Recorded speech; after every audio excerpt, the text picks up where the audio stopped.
Yeah, I spend way too much time just listening to this. Maybe I should just listen to it and not stream it.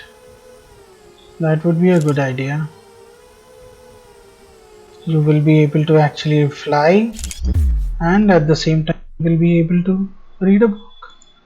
So why don't we do that? So let's go to the um, Audible Audible India. How expensive are you? Sign in. So oh, we already have this with the trial. I did have Audible. Start your free trial. Any audiobook. Choose from over 200,000. Okay. How about we try to the power of positive thinking audio book. That is epic. Positive thinking is both a philosophy and an expression of faith. It teaches the cultivation of peace of mind, not as an escape from problems, but as a practical approach to creating a life that is personally and socially worthwhile. The way of life to which this book is a witness is very wonderful. Although the road can be a difficult one, it is also full of hope and victory and even joy. It is my sincere hope that you will take these principles to heart and discover for yourself how the power of positive thinking can truly change your life. The greatest secret for eliminating the inferiority complex, which is another term for profound self-doubt, is to fill your mind to the overflowing with faith. Develop a tremendous faith in God, and that will give you a humble yet soundly realistic faith in yourself. And how do you acquire this? Lots of bigger, powerful advisor, a minister, a priest, or a rabbi for instruction. The ability to make faith work for you is a skill. And like any skill, it must be studied and practiced to be perfected. Powerful cures for self-doubt is the thought that you are not alone in this world, that Almighty God is actually with you, helping you, that He will be your companion, that He will stand by you, support you, and see you through every adversity. To practice this belief simply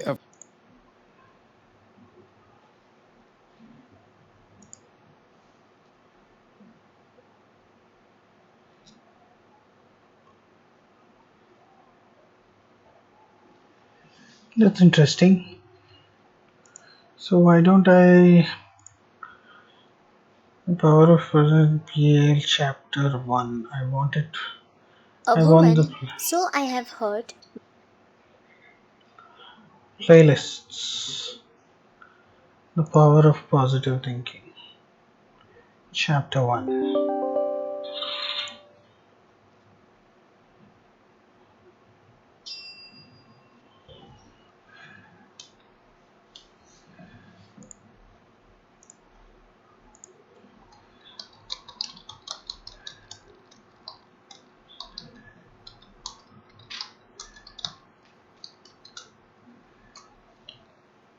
Believe in yourself.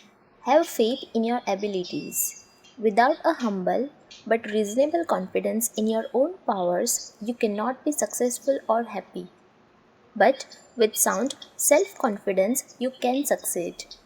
A sense of inferiority and inadequacy interferes with the attainment of your hopes. But self confidence leads to self realization and successful achievement. Because of the importance of this mental attitude, this book will help you believe in yourself and realize your inner powers. affirm God is with me, God is helping me, God is guiding me. Spend several minutes each day visualizing God's presence. Then practice believing that affirmation. Go about your business on the assumption that what you have affirmed and visualized is absolutely true. The release of power and confidence which this procedure stimulates will astonish you. Along with prayer and study of the scriptures, another very effective way to build self-confidence is by suggesting confidence concepts to yourself. If your mind is obsessed by thoughts of insecurity and inadequacy, that is, of course, because such thoughts have dominated your thinking over a long period of time. You must give your mind a different and more positive thought pattern, and that requires discipline. In the busy activities of daily existence, the repetition of positive ideas can help re-educate the mind and make of it a power-producing plant. It is possible, even in the midst of your daily work, to drive confident thoughts into your consciousness. Let me tell you about a method one man discovered. This man once went around with the feeling that something terrible was going to happen to him, and it made his life miserable, of course. His mind was saturated with a sense of inferiority. This mental state was reflected in his business, which was doing poorly. But then he hit upon a plan which knocked all those thoughts out of his mind, a plan which allowed him to live with a sense of confidence in himself and in life.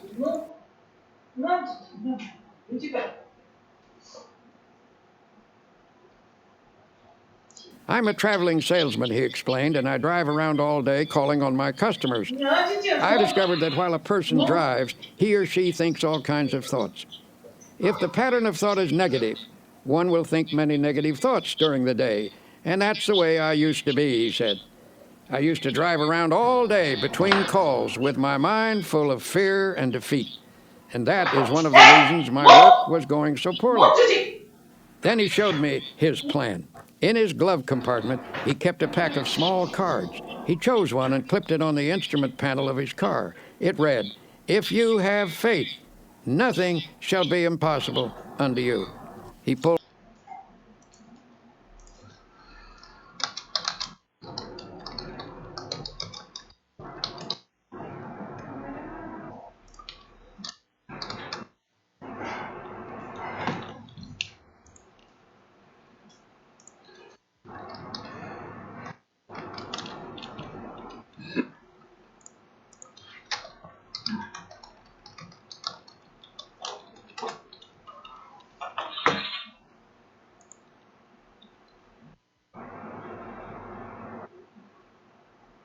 Down, down, stay, bang, stay, stay.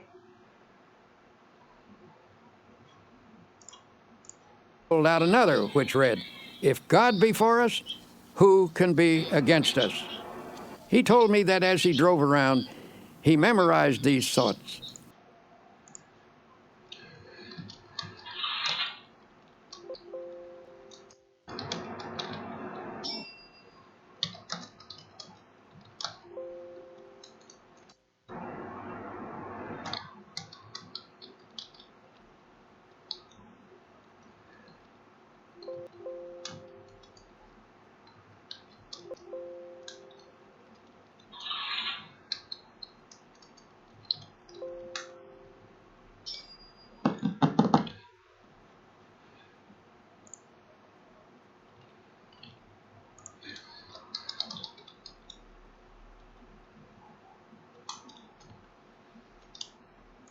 Bang. He said, "I've learned to think differently Stay.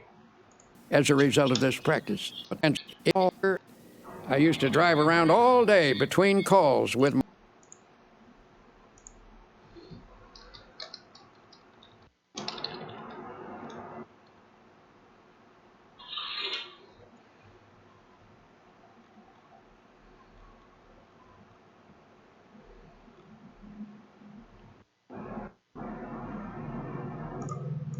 my mind full of fear and defeat.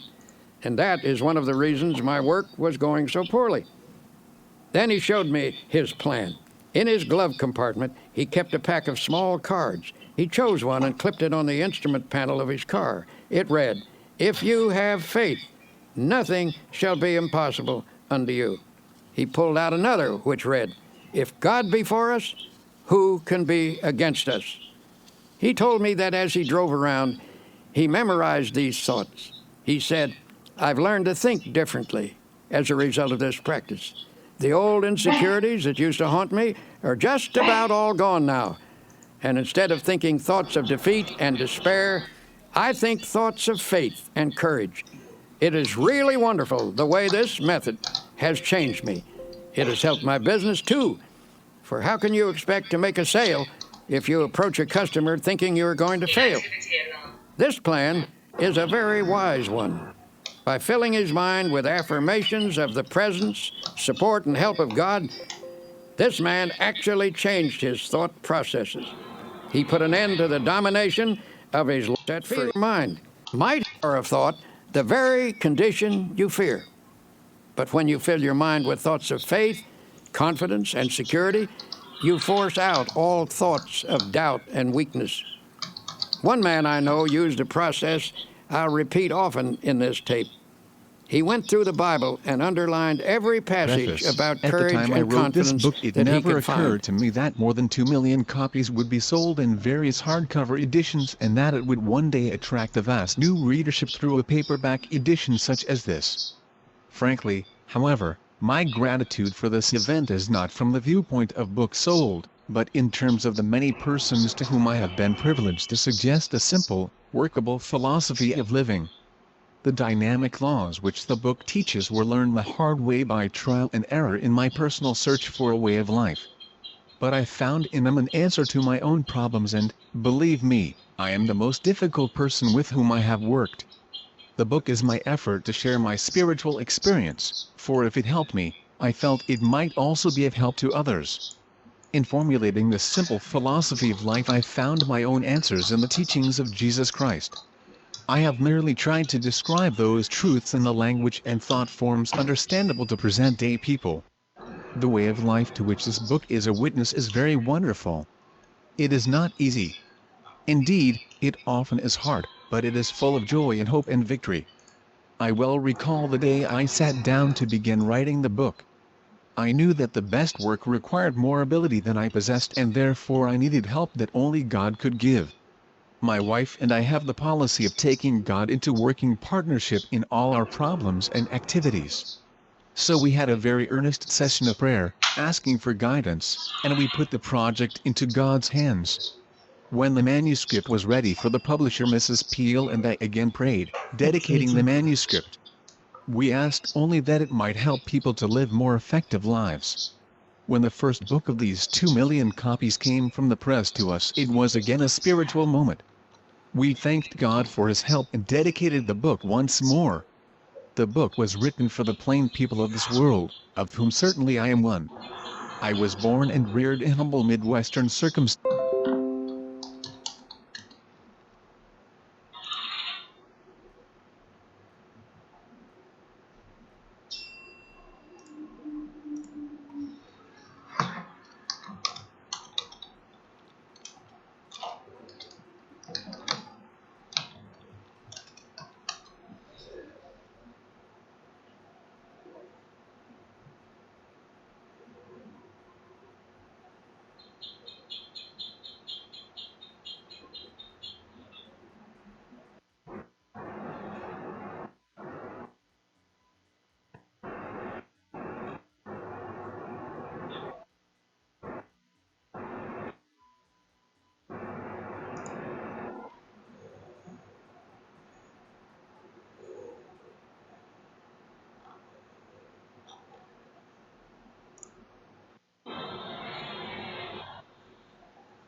The author explains how changes in thinking processes can influence outcomes that seem otherwise inevitable. His approach, based on faith and optimism, has laid the foundation for a stream of thought structured in sound principles to achieve desired goals and achieve happiness. It is a philosophy of faith that does not ignore the problems of life, but rather is dedicated to showing a practical way to stand in the face of adversity and overcome obstacles. At one time considered a controversial book, it aroused a lot of negative criticism. In spite of this, its success has continued, and millions are still praising its ideas on the benefits of positive thinking. Chapter 2, Believing in Yourself, is the first step towards success. Feelings of inferiority cause anxiety and are like a plague that affects society today. Victims of this evil, people see problems everywhere and are overwhelmed by an inferiority complex that prevents self-realization and the achievement of their goals. They are paralyzed, do not advance, and do not actively struggle to overcome obstacles. How can we overcome this feeling that makes us unhappy and condemns us to suffering? Firstly, it is necessary to discover why we have such feelings.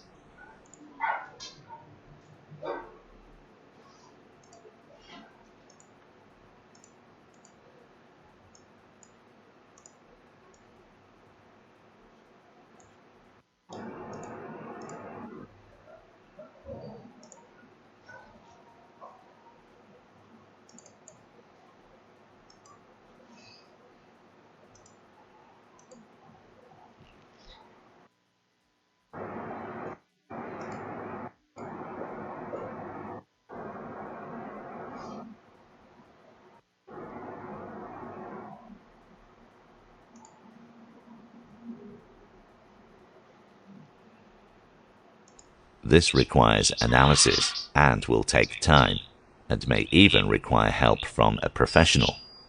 They can be caused by emotional trauma that we have suffered in our childhood, or perhaps by some evil that we provoked ourselves.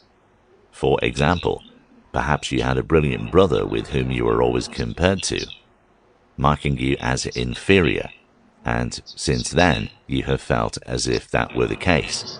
The discomfort usually arises from the past that is hidden and can become blurred. The best tool to eliminate this inferiority complex is to fill the mind and thought with positive thoughts and have faith in yourself.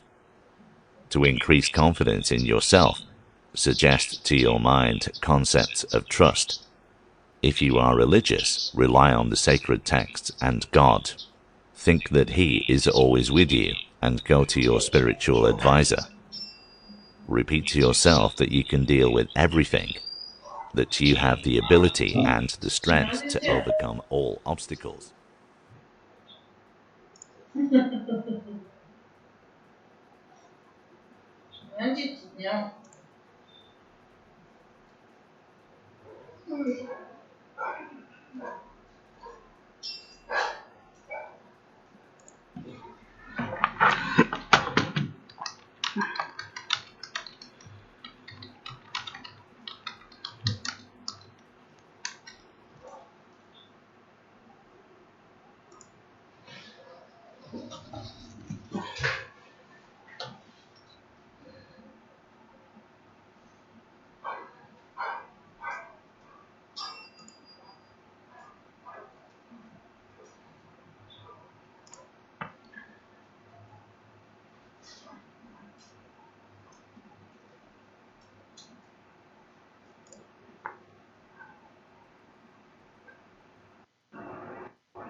Inactivity alarm.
Welcome to another in a series of sound ideas from Simon & Schuster.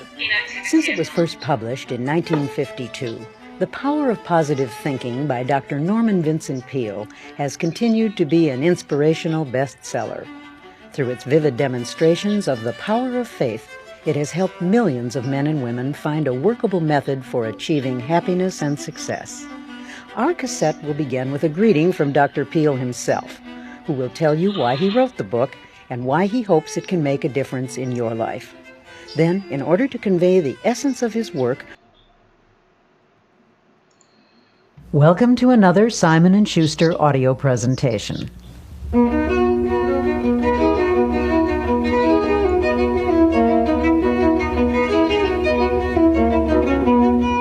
The Power of Positive Thinking was first published in 1952. Over the years, it has continued to be an inspirational bestseller. Through its vivid demonstrations of the power of faith, it has helped millions of men and women find a workable method for achieving happiness and success. And now, here is Dr. Norman Vincent Peale. Altogether, too many people are defeated by the everyday problems of life. They go struggling through their days with a sense of dull resentment at what they consider the bad breaks life has dealt them. In a sense, there may be such a thing as the breaks in life, but there is also a spirit and a method by which we can control and even determine those breaks. It's a pity that people let themselves be defeated by the problems, cares, and difficulties of human existence, and it is also quite unnecessary. At the time I wrote The Power of Positive Thinking, it never occurred to me that several million copies would be sold. I am grateful for this, not because so many books were sold, but because I've been privileged to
What this book can do for you. This book is written to suggest techniques and to give examples which demonstrate that that you do not need to be defeated by anything, that you can have peace of mind, improved health, and a never ceasing flow of energy.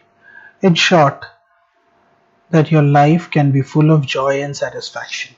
Of this I have no doubt at all. For I have watched countless persons learn and apply a system of simple procedures that had brought about the foregoing benefits in their lives. These assertions, which may appear extravagant, are based on a bona fide demonstrations in actual human experience. Altogether, too many people are defeated by the everyday problems of life. They go struggling, perhaps even whining through their days with a sense of dull resentment at what they consider to the bad breaks life has given them.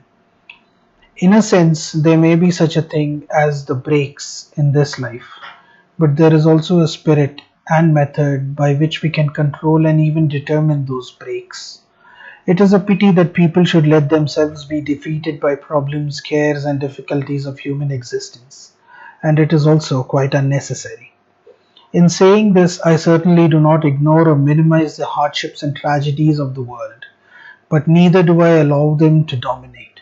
You can permit obstacles to control your mind to the point where they are uppermost and thus become dominating factors in your thought pattern. By learning how to cast them from the mind, by refusing to become mentally subservient to them, and by channeling spiritual power through your thoughts, you can rise above obstacles which ordinarily might defeat you. By methods I shall outline, obstacles are simply not permitted to destroy your happiness and well being. You need to be defeated only if you are willing to be. This book teaches you how to will not to be.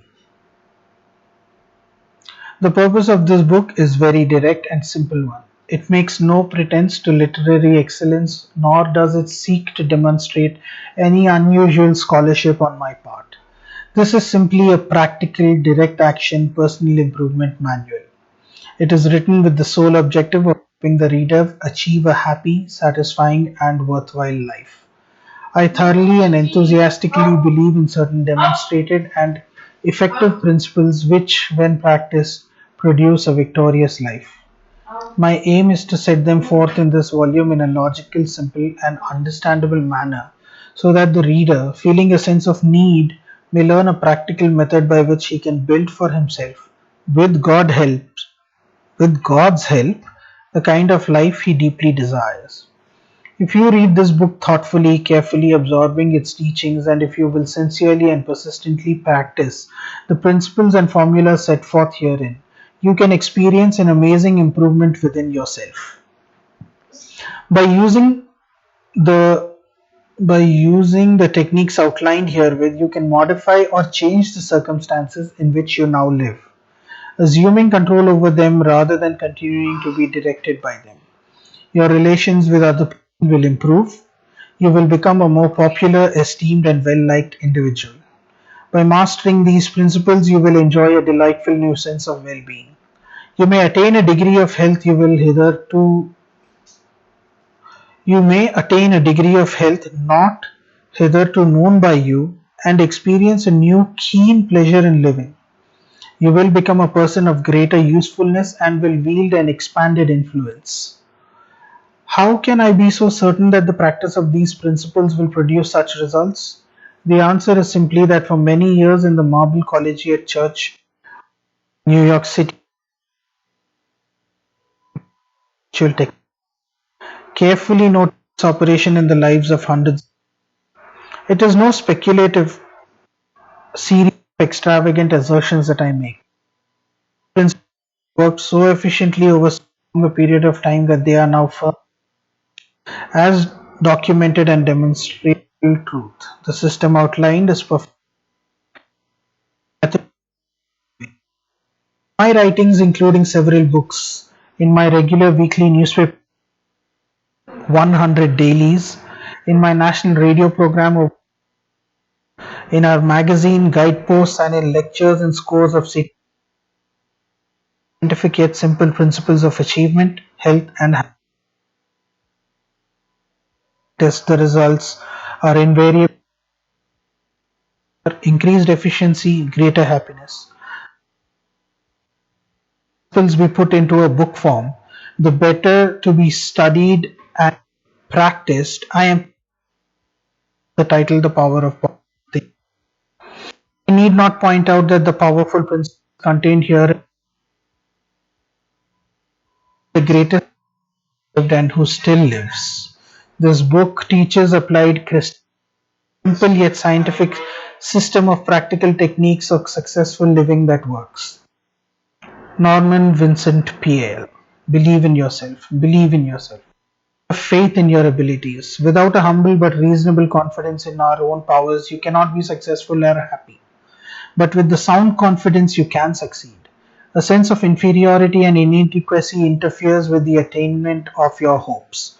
But self confidence leads to a self realization and successful achievement.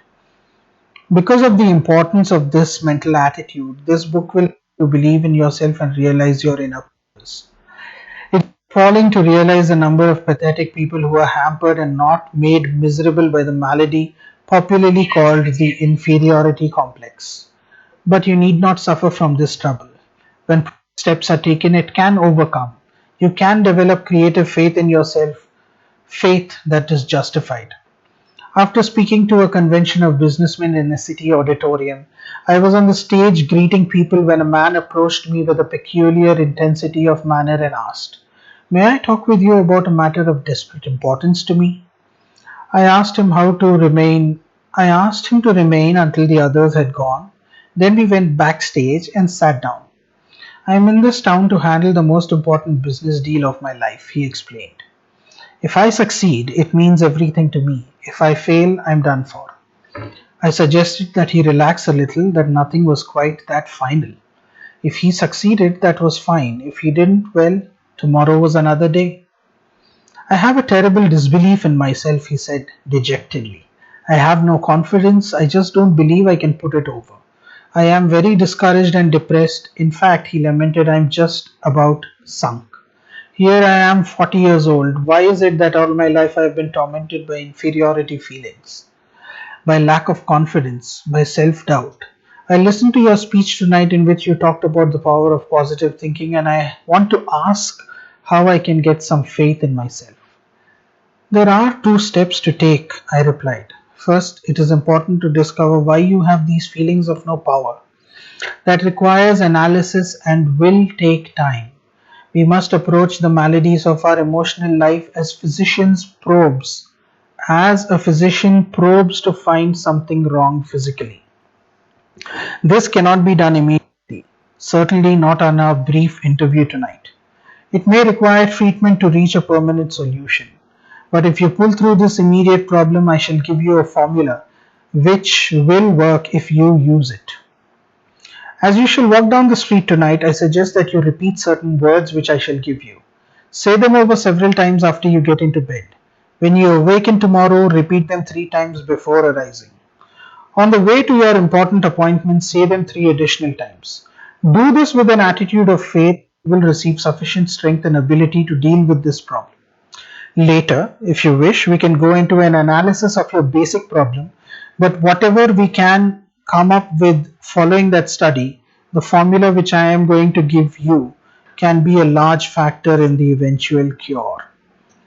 Following is the affirmation which I gave him. I can do all things through Christ which strengthened me. Philippians chapter 4 verse 13. He was unfamiliar with these words, so I wrote them on a card and had him read them over 3 times aloud. "Now follow that prescription, and I am sure things will come out all right." He pulled himself up, stood quietly for a moment, then said with considerable feeling, "Okay, doctor, okay." I watched him square his shoulders and walk out into the night. He seemed a pathetic figure, and yet the way he carried himself as he disappeared showed that faith was already at work in his mind. Subsequently, he reported that this simple formula did wonders for him, and he added, "It seems incredible that a few words from the Bible could do so much for a person." This man later had a study made of the reasons for his inferiority attitudes. They were cleared away by scientific counseling and by application of religious faith. He was taught how to have faith, was given certain specific instructions to follow. These are given later in this chapter. Sorry, I don't understand. Gradually, he attained a strong, steady, reasonable confidence. Express amazement at the way in which these things now flow toward rather away from him. His personality has taken on a positive, not negative character so that he no longer repels success, but on the contrary draws it to him. He now has an authentic confidence in his own powers. There are various causes of inferiority feelings, and not a few stem from childhood. An executive consulted me about a young man whom he wished to advance in his company. But, he explained, he cannot be trusted with important secret of information, and I am sorry, for otherwise I would make him my administrative assistant. He has all the other necessary qualification, but he talks too much, and without meaning to do so, divulges matters of private and important nature. Upon analysis, I found that he talked too much simply because of an inferiority feeling. To compensate for it, he succumbed to the temptation of parading his knowledge. He associated with men who were rather well to do, all of whom had attended college and belonged to a fraternity. But this boy was reared in poverty, had not been in a college or a fraternity member. Thus, he felt himself inferior to his associates in education and social background. To build himself up with his associates and to enhance his self esteem, his subconscious mind, which always seeks to provide a compensatory mechanism, supplied him with the means for raising his ego. He was on the inside in the industry and accompanied his superiors to conferences where he met outstanding men and listened to important private conversations. He reported just enough of his inside information to cause his associates to regard him with admiration and envy. This served to elevate his self esteem and satisfy his desire for recognition. When the employer became aware of the cause of this personality trait, being a kindly and understanding man, he pointed out to the young man the opportunities in business to which his abilities could lead him. He also described how his inferiority feeling caused unreliability in confidential matters. This self knowledge, together with the sincere practicing of the techniques of faith and prayer, made him a valuable asset to his company. His real powers were released. I can perhaps illustrate the manner in which many youngsters acquire an inferiority complex through the use of a personal reference. As a small boy, I was painfully thin. I had lots of energy, was on a track team, was healthy and hard as nails, but thin, and that bothered me because I didn't want to be thin. I wanted to be fat. I was called skinny, but I didn't want to be called skinny. I wanted to be called fat. I longed to be hard boiled and tough and fat. I did everything to get fat. I drank cod liver oil, consumed vast numbers of milkshakes, ate thousands of chocolate sundaes with whipped cream and nuts, cakes and pies innumerable, but they did not affect me in the slightest. I stayed thin and lay awake nights thinking and agonizing about it. I kept on trying to get heavy until I was about 30, when all of a sudden, did I get heavy? I bulged at the seams.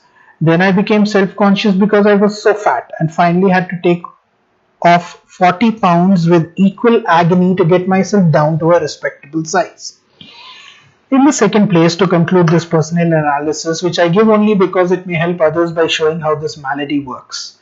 I was a minister's son and was constantly reminded of that fact. Everybody else could do everything, but if I did even the slightest little thing, you're a preacher's son. So I didn't want to be a preacher's son, or preacher's sons are supposed to be nice and namby-pamby. I wanted to be known as a hard-boiled fellow. Perhaps that is why preachers' sons get their reputation for being a little difficult, because they rebel against having to carry the banner of the church all the time.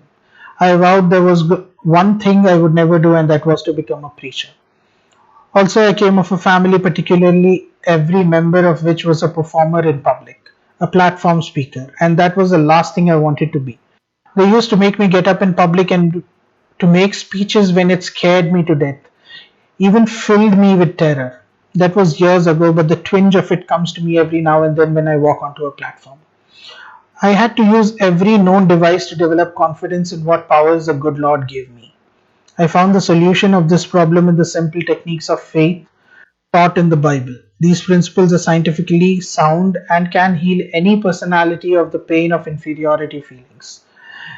Their use can enable the sufferer to find and release the powers which have been inhibited by a feeling of inadequacy. Such are some of the sources of inferiority complex which erect power barriers in our personalities. It is some emotional violence done to us in childhood, or the consequences of certain circumstances, or something we did to ourselves. This malady arises out of the misty past in the dim recesses of our personalities. Perhaps you had an older brother who was a brilliant student. He got A's in school and you made only C's. You never heard the last of him. So you believed that as you could never succeed in life as he got A's and you got C's. So you reasoned that you were consigned to getting C's all your life. Apparently, you never realized that some of those who failed to just high grades in school have been the greatest successes outside of school. Just because somebody gets an A in college doesn't make him the greatest man in the United States. Because maybe his A's will stop when he gets his diploma, and the fellow who got C's in school will go on later to get the real A's in life. The greatest secret for eliminating the inferiority complex, which is on another term for deep and profound self doubt, is to fill your mind to overflowing with faith. Develop a tremendous faith in God, and that will give you a humble yet soundly realistic faith in yourself. The acquiring of dynamic faith is accomplished by prayer, of prayer, by reading and mentally absorbing the Bible and by practicing its prayer techniques.